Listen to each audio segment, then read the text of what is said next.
সকলোকে সুপ্ৰভাত জনাই নতুন এটা ভিডিঅ'লৈ আপোনালোক সকলোকে স্বাগতম জনাইছো। আশা কৰিছো নিশ্চয় আপোনালোক সকলো ভালে আছে। ভালে থাকক, ভালে থকাটো বিচাৰো। আজিৰ দিনটো আপোনালোকৰ ভালে ভালে যাওক তাকে কামনা কৰিছো। আজি হৈছে ৩ জুন।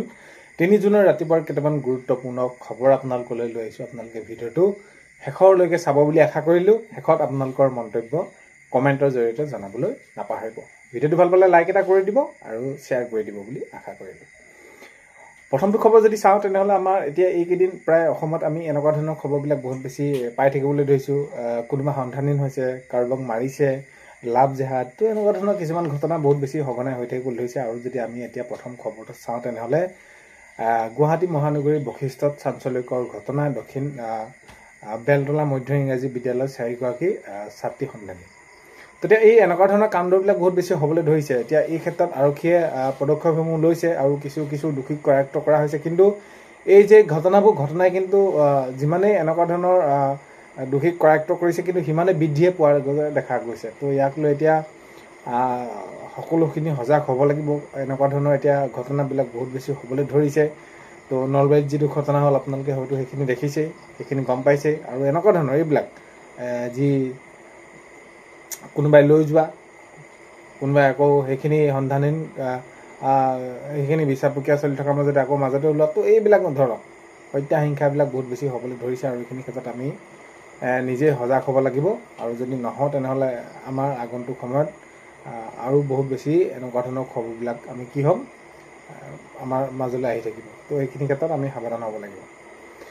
নেক্সটটো খবৰ যদি চাওঁ, উচ্ছেদ চলিব। উচ্ছেদৰ ক্ষেত্ৰত এতিয়া মাননীয় মুখ্যমন্ত্ৰী মহোদয়ে সেইখিনি জনাইছে আৰু প্ৰত্যেকজন সেইখিনি বিধায়ক হওক, মন্ত্ৰী হওক, এনেদৰে তেওঁলোকে মন্তব্য কৰিছে যে উচ্ছেদ প্ৰক্ৰিয়া সেইখিনি আৰু চলিবই। এইখিনি এইকাৰণে যে যিহেতু যোৱা সময়ত যদি আমি চাওঁ তেনেহ'লে 1.5 লাখ বিঘাত মাটিত ভূমিত উচ্ছেদ হ'ল আৰু অবৈধভাৱে যিসকল এতিয়াও এইখিনি কি কৰি আছে, দখল কৰি আছে।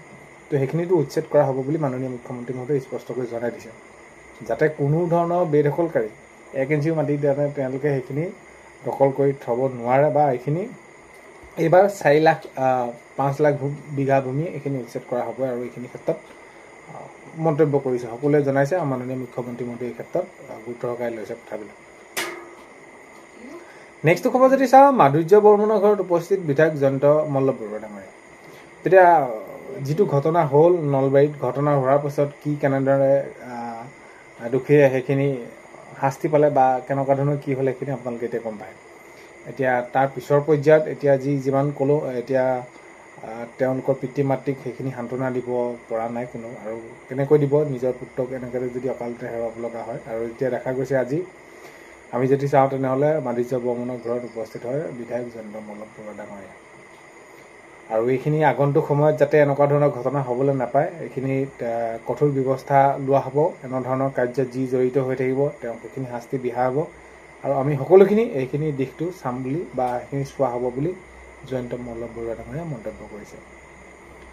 নেক্সটটো খবৰ যদি আমি চাওঁ, চৰকাৰী নতুন চাকৰি এইখিনি ক্ষেত্ৰত এতিয়া মাননীয় মুখ্যমন্ত্ৰী মহোদয়ে জনাইছিলে যে যিহেতু টাস্ক ফ'ৰ্চ গঠন কৰি দিয়া হ'ব আৰু গঠন কৰি দিয়া অনুসৰি আগন্তুক সময়ত কোনটো বিভাগত কেনেদৰে সেইখিনি কি হৈ আছে, বিভাগত খালী আছে, সেই বিষয়খিনি আমি চোৱা হ'ব। আৰু সেইখিনি অনুসৰি আগন্তুক সময়ত এইখিনি প্ৰকাশ পোৱা হ'ব বিজ্ঞাপন। আৰু এতিয়া এই ক্ষেত্ৰত আপোনালোকক জনাব বিচাৰিছোঁ যে যদি আপোনালোকে চৰকাৰী চাকৰিৰ বাবে আবেদন কৰিম বুলি ভাবিছে তেনেহ'লে আপোনালোকে প্ৰথমবাৰৰ বাবে যদি আবেদন কৰিম বুলি ভাবিছে তেনেহ'লে আপোনালোকৰ নথিপত্ৰ ডকুমেণ্টখিনি আপোনালোকৰ বিশেষকৈ এমপ্লয়মেণ্ট এক্সচেঞ্জৰ কাৰ্ডটো সেইটো আপোনালোকে যদি আপোনালোকে অনলাইন কৰা নাই, ৰেজিষ্ট্ৰেশ্যন আপোনালোকে অতি সোনকালে এইখিনি কৰি ল'ব, কিয়নো আপোনালোকৰ সময় ডকুমেণ্ট সকলোখিনি লাগিব। PRC, কাষ্ট এইখিনি আপোনালোকৰ আটাইতকৈ গুৰুত্বপূৰ্ণ নথিপত্ৰ, এইসমূহ আপোনালোকে যুগুত কৰি ল'ব। নেক্সট খবৰ যদি চাওঁ, কমাত সুস্থ মৃদুমুদ্ৰা ডেকা। তেতিয়া কমাত সুস্থ হৈছে যদিও তথাপিও বহুতখিনি ভাল হ'বলৈ বাকী আছে। আৰু এই ক্ষেত্ৰত চৰকাৰৰ ফালৰ পৰা কোৱা হৈছে যে সকলো যি খৰচ বহন সেইখিনি তেওঁলোকে বহন কৰিব। আৰু এতিয়া কথাটো হ'ল কি, সোনকালে সুস্থ হ'ব লাগে।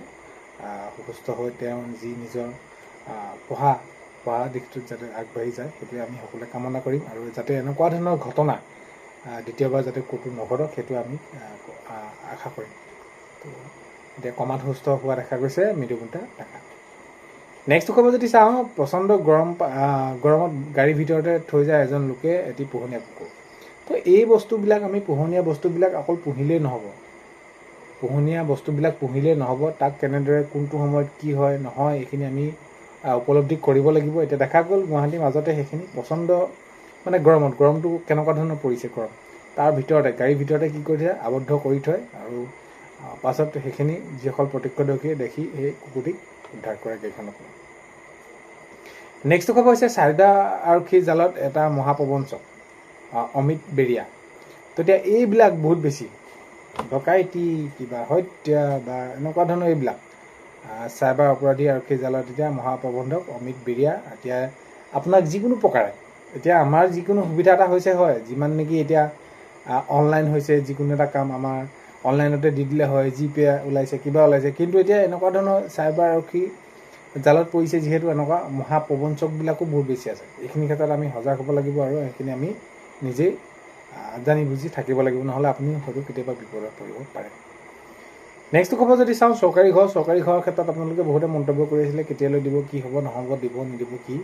এতিয়া মুখ্যমন্ত্ৰী মহোদয়ে যিহেতু জনাইছে আগন্তুক সময়ত প্ৰায় 15 লাখতকৈ অধিক ঘৰ কেন্দ্ৰীয় চৰকাৰৰ পৰা অনুমোদন পাব। আৰু এতিয়া অসম চৰকাৰে যিহেতু আগত যিসমূহ ঘৰ বিতৰণ কৰিলে, সেই ঘৰসমূহ যিসমূহ সুচাৰুৰূপে সকলোকে দিয়া হ'ল আৰু সেইবাবে এতিয়া এইখিনি ইমানখিনি ঘৰ আগন্তুক সময়ত আবণ্টন হ'ব। আৰু আপোনালোকে যদি জিঅ'টেক কৰিছিলে, জিঅ'টেক কৰাৰ পাছত যদি আপোনালোকৰ লিষ্টৰ নামটো আহিলে, আকৌ আপোনালোকৰ ভেৰিফিকেশ্যন কৰিলে, ধৰক আপোনালোকৰ জেৰক্স কৰা আপোনালোকৰ কাগজসমূহ লৈছে, আধাৰ কাৰ্ড হওক, পেন কাৰ্ড হওক, আপোনালোকৰ ভোটৰ কাৰ্ড হওক, চাউলৰ কাৰ্ড হওক, আপোনালোকৰ জব কাৰ্ড হওক, তো এই সকলোখিনি তো তেনেহ'লে আপোনালোকে পাবই। আৰু আগন্তুক সময়ত গম পালে সেইখিনি আপোনালোকে নিশ্চয় গম পাব ঘৰ কেতিয়া ওলায়। নেক্সট খবৰ হৈছে লাখপতিবাদী 10,000 টকা দিলে, তাৰপিছত ফটো মাৰিলে 25,000, কেতিয়া কি কেনেদৰে এতিয়া বহুতে চিন্তা কৰি আছে কেতিয়ালৈ কি হ'ব।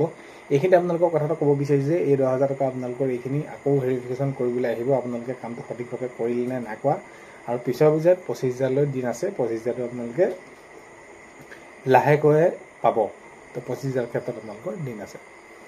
নেক্সট খবৰ যদি চাওঁ ছয়গাঁও ঘৰ্ষণ কাণ্ডক লৈ প্ৰতিবাদী সমদল। তেতিয়া ছয়গাঁও যিটো ঘৰ্ষণ কাণ্ড সংঘটিত হৈ গৈছিলে, ইয়াক লৈ প্ৰতিবাদ কৰিছে সকলোৱে, প্ৰতিবাদ দাবী জনাইছে যে মুঠৰ ওপৰত এই কাণ্ডক লৈ পিনি সকলোৱে দাবী জনোৱা দেখা গৈছে।